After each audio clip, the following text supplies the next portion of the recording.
Welcome to African Crime Dockets. This is the story of Ruth Kamande, a university student, a beauty queen, and a woman whose name still divides opinions in Kenya. What really happened behind the closed doors of that quiet house in Buruburu Estate? Was it love gone something far more tragic? Ruth Kamande was born in 1994. She was raised by a single mother after losing both her father and younger brother at a young age. Her childhood was shaped by struggle, grief, and a longing for stability. Yet, despite everything, Ruth remained focused.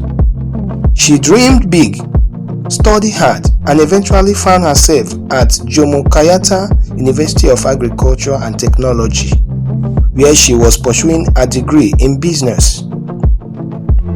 To many, she was just another bright Kenyan youth chasing a brighter future. But behind that focused exterior, emotions were quietly brewing. In her early 20s, Ruth entered a relationship with a man named Farid Mohammed. Friends said they seemed close, even happy at times. But like many young relationships, theirs was far from perfect.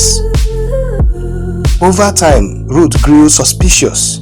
She began sensing something wasn't right. One afternoon in 2015, her world cracked open. While at Farid's house, Ruth came across a hospital card. It suggested he was receiving HIV treatment, something he had never told her. Shock turned to confusion, and confusion to fear. Then she discovered more. 2 letters from other women proved that Farid had been unfaithful. For Ruth, it was a moment of betrayal, layered on top of years of emotional pain and past loss. A confrontation began. Tempers rose, voices escalated into shouting, and then in the beat of emotion, a knife was picked up. Farid Mohammed was stabbed, not once, not twice, but 22 times. By the time the struggle ended, he was gone. Ruth was arrested shortly after, and the story, once private, became public, sensational, and haunting. Ruth was charged with murder. Her defense claimed it was self-defense, sparked by betrayal and fear. They argued she had been pushed too far, triggered by past traumas and sudden threat of disease. But the prosecution painted a different picture. They called her acts deliberate, even sadistic.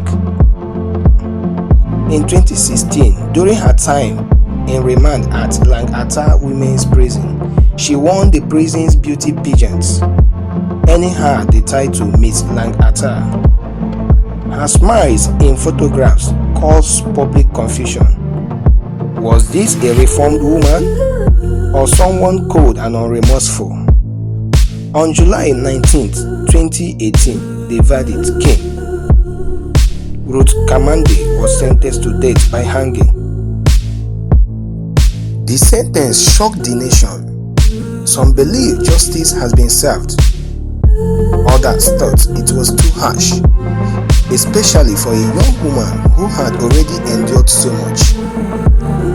Human rights groups condemned the death sentence.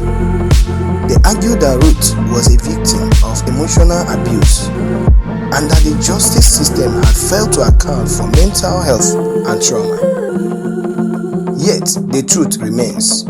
A life was taken, and another, Ruth was sealed behind iron bars.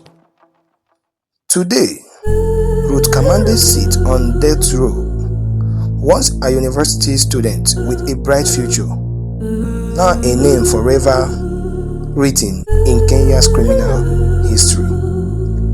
Her story is not just about violence, it's about pain, betrayal, mental health, and a justice system wrestling with mercy and the law. What is your take on this case? Did Ruth deserve her fate? Share your thoughts in the comments.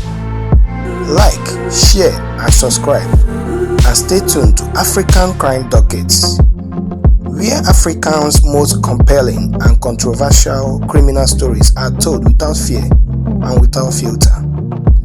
Don't miss the next story.